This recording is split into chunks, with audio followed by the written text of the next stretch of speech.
แอนทุกคนนี่คือตัวเต่าเด้อนี่คือเต่าเหลืองหรือว่าเต่าภูเขาที่เฮาเอิ้นกันเนาะส่วนหลายมันจะอาศัยอยู่ตามภูเขาแบบนี้มีหลายตัวนี้เนาะ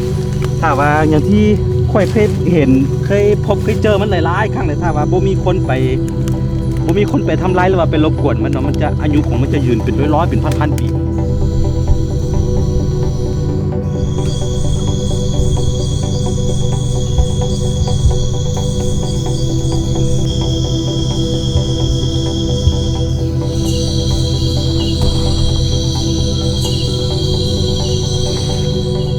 ตัวนี้ส่วนหลายสัตว์บ่ค่อยกินเด้อ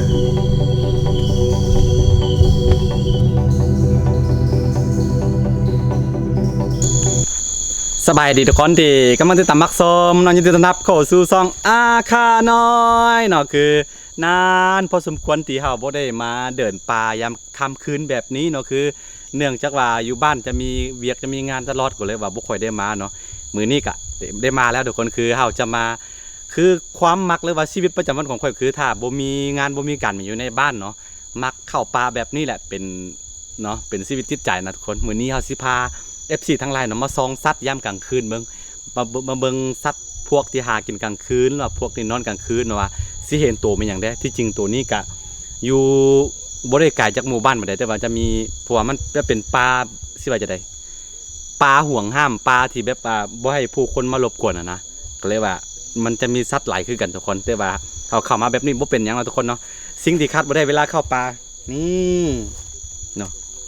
นี่คือยุงเนาะอย่าอุดยุงเด้อทุกคนเด้อต้องมีเนาะเพราะว่าช่วงนี้มียุงหลายเนาะเดี๋ยวสิเป็นไข้ยุงไข้ปลาทุกคนโอเคเดี๋ยวเฮาสิลุ้นไปน้ำกันว่าสิเจอสัตว์แม่นหยังเนาะที่ออกหากินกลางคืนที่เฮาบอกไปหรือว่าพวกที่นอนเข้าไปแล้วโอเคเนาะสิ่งที่ค่อยอยากเจอที่สุดก็คือตัวบางเนาะตัวบางยักษ์ตัวดำๆมันนะเดี๋ยวสิขึ้นรูปให้เนาะตัวบางตัวนั้นมันจะได้ยินเสียงมันห้องได้ยินเสียงมันห้องฮอดอันหมู่บ้านเนาะทุกคนเนาะมีประมาณ2ตัวแต่ว่าบูฮู้ว่ามันอยู่จุดใดเดี๋ยวถ้ามีโอกาสหรือว่าเขาก็สิได้เห็นมันโอเคเนาะเดี๋ยวเจอกันโอเคไปน้ำกัน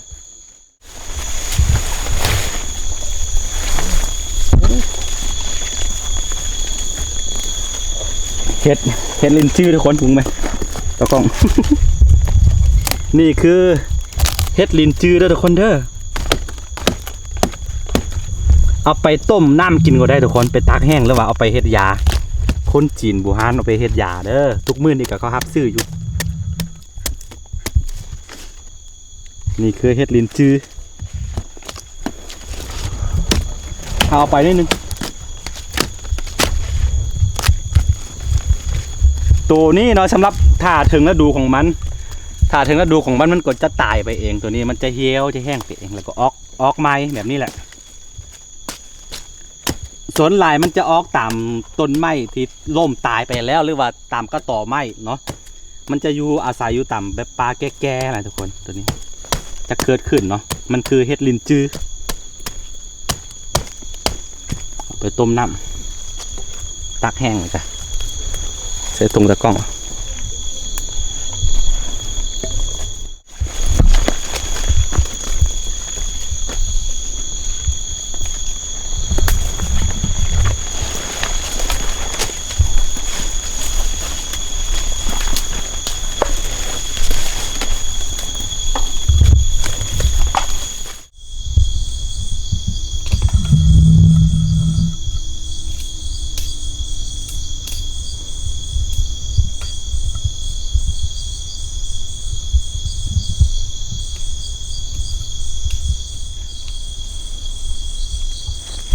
คือแสงที่เห็นเมื่อกี้เนาะมันคือกระรอกบินนะทุกคนเด้อมันจะเป็นตัวบางสักนิดนึงที่น้อยๆคือตัวฮอกแหละหรือว่าเอิ้นว่า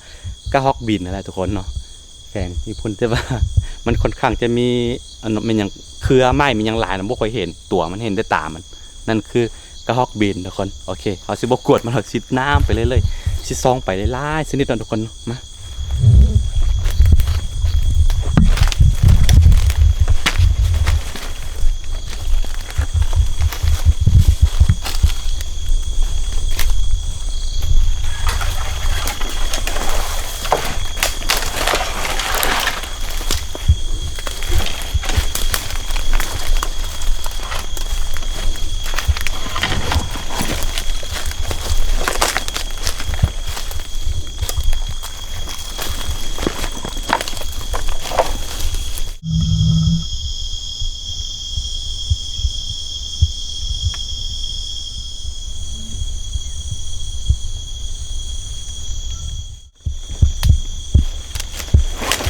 คือตัวนี้เนาะตัวนี้ภาษาบ้านเขาเอิ้นว่าแมงมันเด้อทุกคนเด้อตัวนี้สามารถกินได้ทุกคนนี่เวลาเข้าป่าเวลาหิวอ่ะนะบ่มีหยังกินนะวิธีการกินง่ายๆคือตัวนี้จะมีธาตุโปรตีนสูงเนาะนี่ทุกคนไปเสียได้เบิ่ง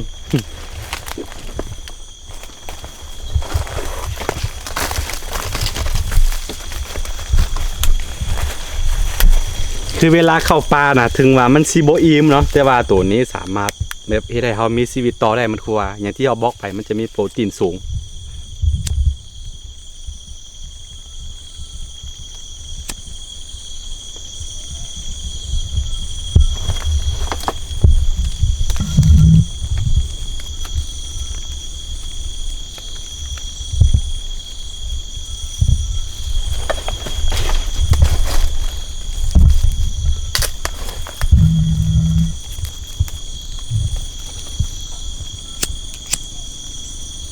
นี่คือวิธีการกินของมันเนาะ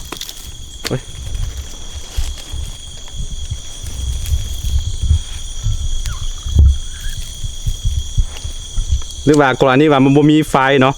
สามารถกินดิบได้คือกันเพราะว่าทุกพวกนี้มันบ่ได้มีเม็ดเลือดแดงเด้มันจะเป็นเม็ดสีขาวเลยบ่เป็นหยังกินได้เลย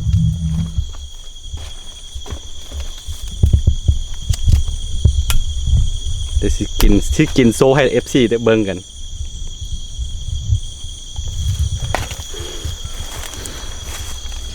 กินได้เลยทุกคน นี่คือการกินเอาชีวิตรอดเวลาว่ากรณีว่าบ่มีหยังกินแท้ๆอยู่ป่าเนาะหรือว่าหลงทางแบบนี้นะมันอาจจะมีกินนิดนึงแต่บ่เป็นหยังกินได้เลย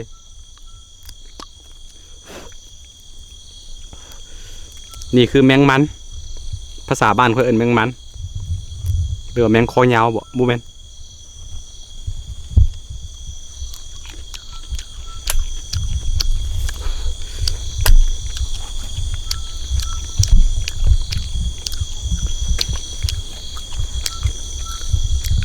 กินได้เลย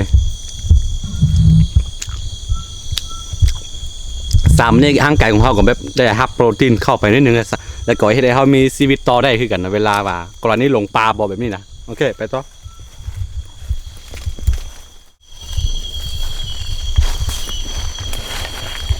นี่คือผลไม้ปลาชนิดหนึ่งนะที่มันตบแข็งๆไว้สีสันสวยงามเลยทีเดียวตัวนี้ส่วนหลายสัตว์บ่ค่อยกินเด้อ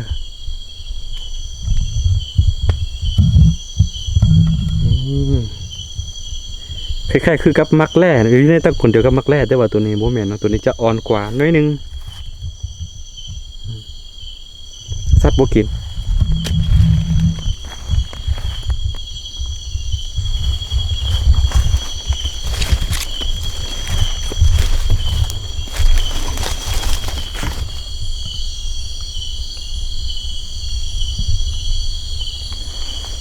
คือพวกตัวบางเนาะส่วนหลักก็จะอยู่ตามต้นไม้ใหญ่ๆแบบนี้แหละทุกคนแต่ว่ามื้อนี้มันบ่เห็นเว้ยบ่เห็นเนาะคือเมื่อวานมื้อซื้อนี่เขาได้ยินเสียงมันห้องส่งเสียงห้องก้องกลางวันไปทั่วป่าได้ยินฮอดจามหมู่บ้านนะทุกคนมันก็จะอาศัยอยู่ตามต้นไม้ใหญ่แบบนี้นะทุกคนเขาจะซ่องไปเรื่อยๆ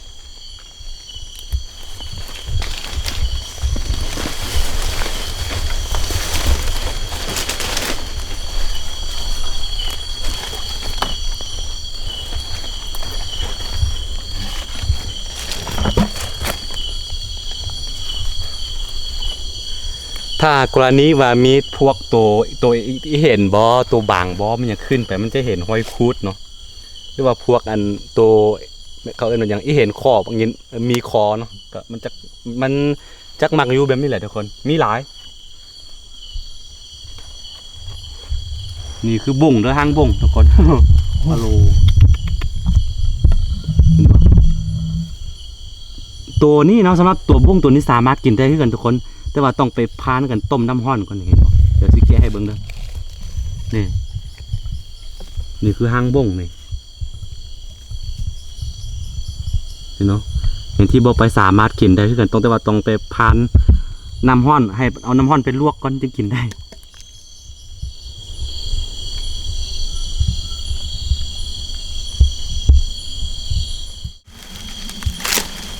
คือเผื่อบ่ให้เสียเวลาในการเดินป่าเนาะคือเฮาจะแนะนำ สิ่งที่กินได้หรือว่าพืชที่กินได้อยู่ในป่ากรณีว่า FC ทั้งหลายเนาะบางคนที่ไปลงป่าเนาะบูฮู้ว่าตัวใดกินได้คือตัวนี้เนาะสามารถกินได้มันจะเกิดขึ้นบอนที่ภูเขาสูงๆแบบนี้มันคือคล้ายๆคือเต่าแต่ว่าบ่แม่นเต่าตัวนี้เนาะตัวนี้คือก็เป็นอีกยอดหวายสักนิดนึงทุกคนแต่ว่ามันบ่มีหนามตัวนี้นะเดี๋ยวสิมันจะมียอดอยู่ไหนที่เดี๋ยวสิตัดให้เบิ่ง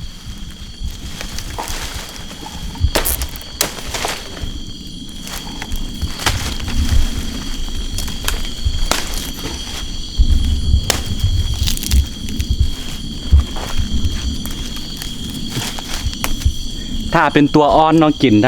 ด้หมดเลย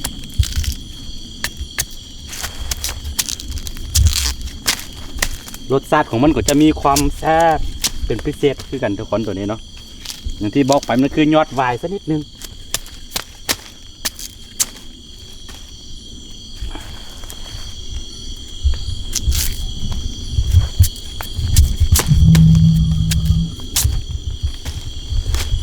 นี่เพื่อว่า FC บางท่านเนาะบูฮู้เนาะโดยเฉพาะเป็น FC คนที่อยู่ในเมืองมาตลอดเนาะ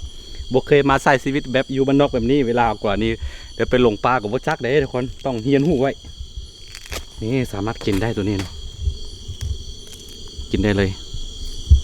เห็นป่ะตะกล้องแซ่บเนาะต่างข้าวได้เลยตัวนี้เนาะอืมอืม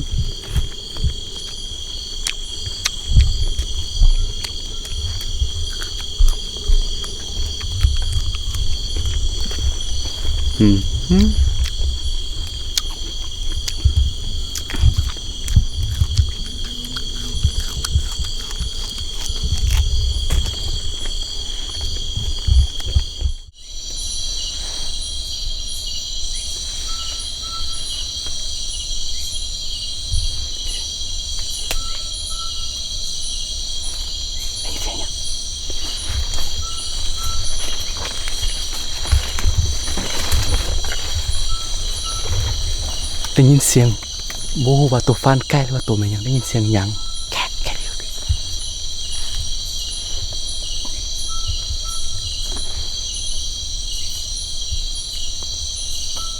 โอ้ตัวเต่า คิดว่าตัวฟันไก่ตัวเต่าทุกคนโอ้ตัวเต่านี่กล้องคิดว่าเป็นตัวฟันไก่บ่แมนทุกคนนี่คือตัวเต่าเด้อนี่คือเต่าเหลืองหรือว่าเต่าภูเขาที่เฮาเอิ้นกันเนาะส่วนหลายมันจะอาศัยอยู่ตามภูเขาแบบนี้มีหลายตัวนี้เนาะถ้าว่าอย่างที่ค่อยเคยเห็นเคยพบเคยเจอมันหลายๆครั้งเลยถ้าว่าบ่มีคนไปทำร้ายหรือว่าไปรบกวนมันเนาะมันจะอายุของมันจะยืนเป็นร้อยๆเป็นพันๆปีเลยตัวนี้เนาะนี่โอ้ตัวนี้เป็นคือว่าสีจะแปลกนิดนึงถ้าเอิ้นตามภาษาท้องถิ่นของเขาก็คือภาษาบ้านเขาเอิ้นว่าเต่าเหลืองหรือว่าเต่าภูเขาเด้อตัวนี้เด้อนี่แต่ว่าสังเกตลักษณะตัวนี้เนาะมึงไหมมีหูเจาะอยู่นี่ เห็นปะโอ้ตัวใหญ่ประมาณ4 โลกว่าตัวผู้ตัวแม่เขาชื่อเขาจำแนกบ่ได้ว่าตัวผู้ตัวแม่ค่อยบูฮู้เนาะตัวนี้เขาจำแนกเลยได้ส่วนหลายเวลาเข้าป่าค่อยจะเจอตลอดเนาะแล้วก็คือเฮาบ่ปฏิเสธว่าคือชาวบ้านเขากินแต่ว่าค่อยมีความเสื่อเกี่ยวกับตัวเต่าเนาะค่อยบ่ค่อยกินย้อนหยังเพราะว่าเฮาถูกสอนมาว่าตัวเต่านี่เป็นสัตว์ที่มีอายุยืนที่สุดในโลกทุกคนเนาะอย่างที่ค่อยบอกไปตะกี้นี้ถ้าว่าบ่มีคนไปทำร้ายเนาะอายุของมันจะยืนเฉลี่ยประมาณ 200-300 ปีขึ้นไปนะทุกคนเพราะฉะนั้นเฮากินสัตว์สิ่งที่มีอายุยืนนะจะเฮ็ดให้เฮาหรือว่าคนเฮานี่อายุสั้นลงเนาะอันนี้คือความเสื่อของคนโบราณเนาะค่อยถูกสั่งสอนมาแบบนี้เนาะเขาก็เลยว่าบ่เคยกินเนาะแล้วก็บ่แนะนำให้กินเนาะเพราะว่าสัตว์พวกนี้มันอยู่ในสัตว์ที่แบบใกล้สูญพันธุ์แล้วย้อนว่าการเดินของมันค่อนข้างช้าอย่างที่เห็นแหละนี่เขาเห็นได้ยินเสียงมันเดินเขามาเห็นปั๊บเลย แล้วก็เวลาเห็นคนมันจะคดเข้าในอ่องของมันก็เลยว่าจับง่ายเนาะแล้วก็เสี่ยงต่อกันสูญพันธุ์เนาะนี่คือเต่าภูเขาหรือว่าเต่าค้ำตามภาษาบ้านเฮาเอิ้นนี่ตัวใหญ่พิลึกพิโลเห็นบ่นี่มันจะลอกคาบมันอ่ะนี่เกล็ดของมันโอ้ ตัวใหญ่เนาะคือส่วนหลายมันจะกินพวกผักกูดบ่หรือว่าเห็ดเนาะเห็ดแต่ละชนิดมันกินได้หมดเลยตัวนี้เนาะโอ้แล้วก็ซาวอาค่ามีความเสื่อว่าตัวนี้เนาะจะมีบางตัวถ้าว่าโชคดีก็จะมีตัวเล็กตัวมันหยังหรือว่าจะมีพวกอักษรจีนมันหยังอยู่สลักไว้ตามอันอองของมันนี่คือความเสื่อของอาค่าแล้วก็อย่างที่บอกไปเนาะคือคนบ้านนอกบ้านนาเขาปฏิเสธบ่ได้เลยว่าเขาสิบ่กินมันแต่ว่าเขาสามารถเลือกกินได้ว่าตัวใดควรกินตัวใดบ่ควรกินเนาะเขาก็ควรมีจิตสำนึกในกันแบบว่าอนุรักษ์สัตว์ไปพร้อมทุกคนเนาะอันนี้ก็ฝากมีความเป็นห่วงเป็นใยต่อกันมันเสี่ยงต่อกันสูญพันธุ์นะอย่างที่ค่อยบอกไปเนาะคือค่อยบ่ได้โลกสวยเด้อย่างที่เห็นหลายๆคลิปเขาก็กินเนาะสัตว์บางชนิดก็แต่ว่าแบบนี้เขาบ่กินหรอกโอเคครับปล่อยมันนี่ถือว่าโชคดีคือตัวนี้มันส่วนหลายค่อนข้างจะเจอตอนกลางคืนแบบนี้เนาะมันเพราะว่ามันหากินกลางคืนได้แต่ว่าตอนกลางเว้นว่าอย่างนี้บ่ค่อยเจอเพราะว่าถ้าเจอก็ไปเจอตอนที่มันนอนอยู่หรือว่าบอนที่มันอยู่เนาะบ่แม่นนี่มันโอกาสเขาสิเจอมันนี่ยากทุกคนตอนเว้นเนาะจะเจอได้ตอนกลางคืนเพราะว่ากลางคืนนี่มันหากินแล้วก็มันได้ยินเสียงมันเดินน่ะชัดปันตัวฟันใกล้มันอย่างเลยเมื่อกี้ก็เขาก็ตอนแรกๆก็ได้ยินเสียงมาคิดว่าตัวฟันใกล้หรือว่าตัวฟันเนี่ยสุดท้ายมันตัวนี้ตัวเต่าเนาะ ส่งเสียงคืองูเห่าตัวนี้เคี่ยวปล่อยบนสะดวกนิดนึง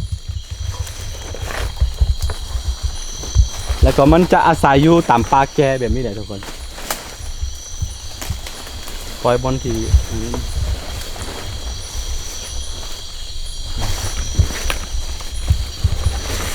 โอเคปล่อยนี่ก็ได้อยู่บนจอนนี่โชคดีโอเคเดี๋ยวสิเบิ้งอินเสิร์ตได้นึงกันบ่ปล่อยเธอได้นึงอินไทยนึงไทยฮุบได้นึงเป็นเธอนึกนี่เนาะทุกคนตอนนี้มันกำลังเดินทางหนีเห็นปะ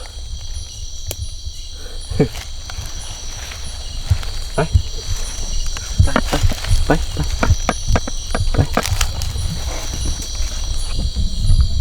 ปโอเคทุกคนเห่าสิ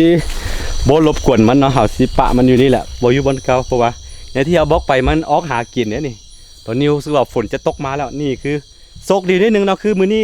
เป็นจังได๋ครับบ่เห็นตัวบางเนาะบ่เห็นตัวบางบ่เห็นมันหยังเลยย้อนว่าฟ้ามืดครึ้มแล้วก็ฝนจะตกมานะฝนใกล้จะตกแล้วเลยว่าบังเอิญสุดตัวนี้เนาะ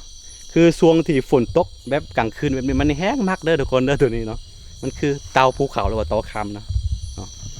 โอเคปลามันอยู่นี่เอาสิกลับบ้านกัน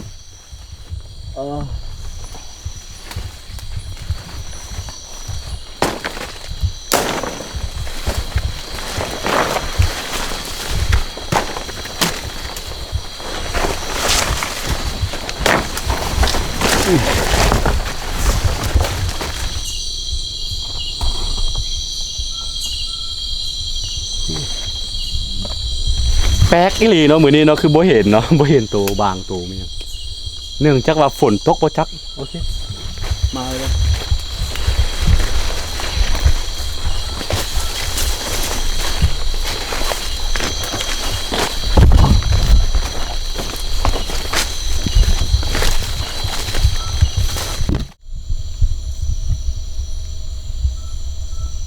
โอเคทุกคนเนาะมื้อนี้ก็เป็นการเดินป่าหลังจากที่เราบ่ได้เข้ามาป่านานเนาะคือรู้สึกว่าสดชื่นขึ้นแล้วก็คือข้อเสียนึงก็คือตอนนี้ฝนมันจะตกหั่นนะก็เลยว่าเฮาอยู่นานไปบ่ได้เนาะเฮาต้องได้กลับบ้านกันโอเคก็จะเป็นคลิปแบบ